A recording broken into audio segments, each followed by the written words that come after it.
अस्सलाम वालेकुम नाज़रीन, मैं शिरीन ज़ादा हूँ। और जो फुटेज आप देख रहे हैं ये आजकल चुकेल बांडा की है। चुकेल बांडे का बिल्कुल सीज़न उरूज पर है, यानी जून से शुरू होकर 15 जुलाई तक ये सीज़न रहता है। और आप देख रहे हैं फुटेज में कि रंग बिरंगे फूल, ख़ास कर येलो और आसमानी कलर के जो फूल है वो आजकल इसका सीज़न है।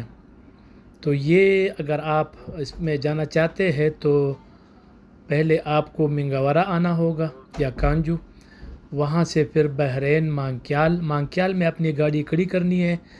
वहाँ से तकरीबन 2 घंटे जीप ट्रैक है, फिर तकरीबन 3 घंटे का पैदल ट्रैक है। कमर ख्वाह तक जीप जा सकती है, आगे अपने पैदल जाना है।